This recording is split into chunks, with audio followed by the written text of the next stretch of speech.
Hi, this is Paul with Alpha Rain, and in this video, I want to just talk to you about the title is Should I Do It Yourself Metal Roofing? And this is part one. And this turned into a little bit longer topic than I was planning, but there is quite a few questions to answer.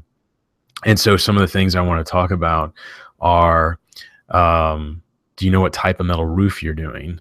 Do you know how much it'll cost for the material? Which you kind of need to know the type of metal roof before you know what it'll cost. And do you know the proper safety methods? And do you have the right tools to install it? There's a lot of different types of metal roofing, and you need different tools to install them properly. And then can you install the best do-it-yourself metal roof possible, similar to how a professional can do it. So in this one, in part one, we'll just do the first couple of those questions. The first one is, do you know what type of metal roof you want? In Virginia, which is where we're located, standing seam metal roofing is probably the most popular, and it's mainly because it was the first roof over 100 years ago that was metal. That's what they would do. They'd make the standing seam, which looks like this. That's the standing seam. And then you have other types. Are you in a neighborhood where you have to look like the other homes where they have shingles? There's metal roofs that look like that in stone coating or just pre-painted.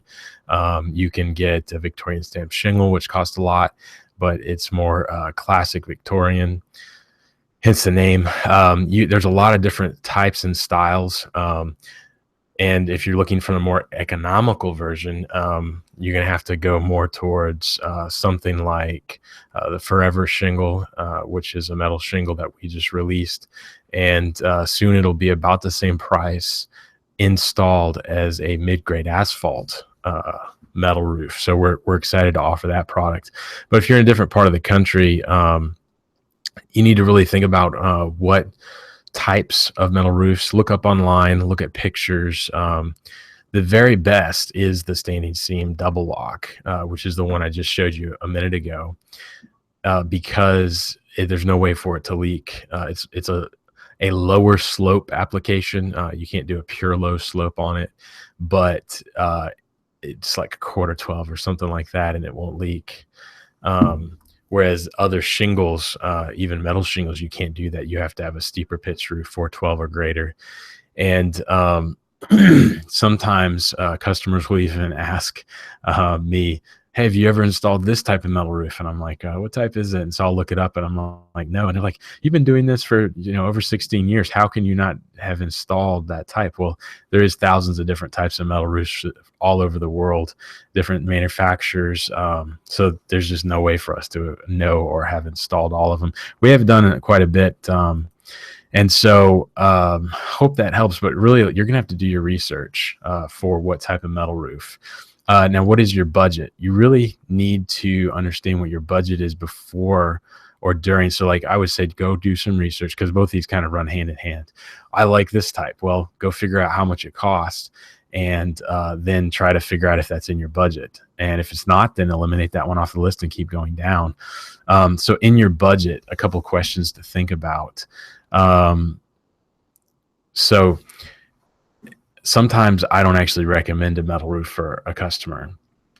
And we don't do anything else. We don't even do asphalt. So I'd actually be giving the job to one of my competitors, kind of.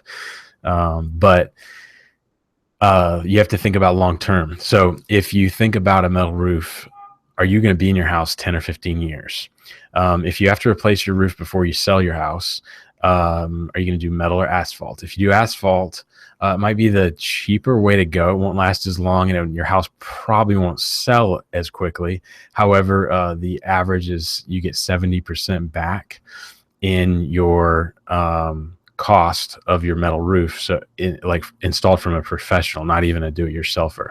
So if you think about that, if you're going to sell your house in a year or two, you're not going to probably recoup all of it, but you're going to recoup a good amount, and your house will sell faster.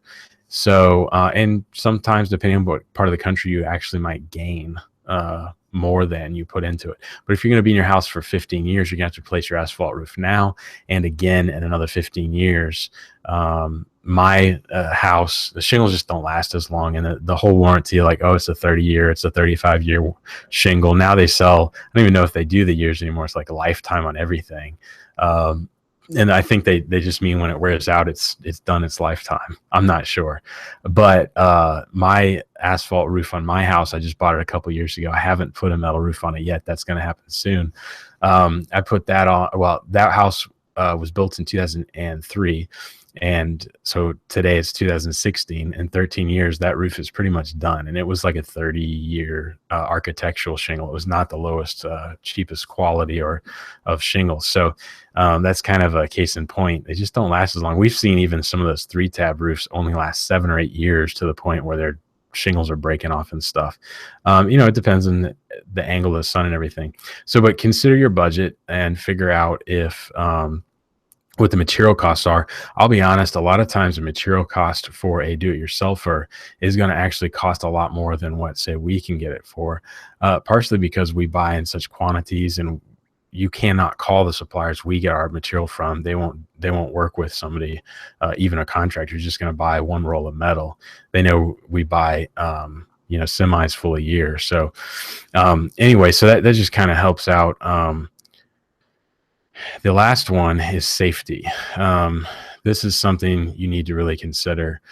Are you scared of heights? If you're scared of heights, don't even consider do-it-yourself roof. That's just ridiculous. Here are some of the statistics for roofing. In the last 10 years, roofing deaths have actually increased.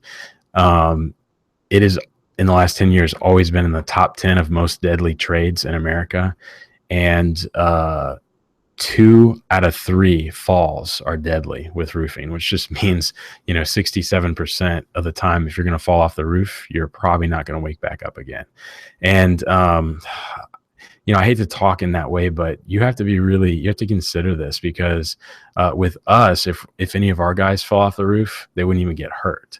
And that's just because we wear mountain climbing gear, mountain climbing harnesses, which are way better than OSHA approved things that strap to your back. And if you fall off, it's got like this bungee cord thing that you're gonna probably break something, even wearing the OSHA approved roofing gear.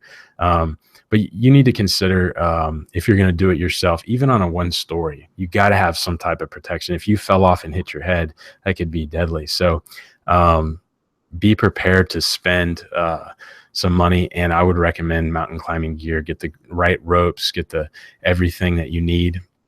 And the nice thing about that is you can actually, my camera's kind of coming out of focus here. You can actually tie yourself in. You can lock yourself in with the rope, how it belays in there. And once you clip yourself in, you're not going anywhere. You're not going to slip. Even if you lost your footing, you're just going to kind of fall on your belly or your face, which on the roof, you're not going to fall off of it. So just consider those things. If you're not sure about a do-it-yourself roof project and you are hesitant about being on the roof, just don't do it. It's not worth it. So consider those things as you're going into it.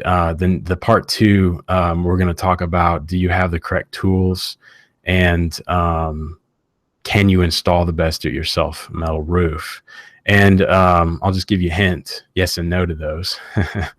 Not in that order, but so check back next week. I'm going to finish this blog and the video. Thanks for watching. This is Paul with Alpha Rain.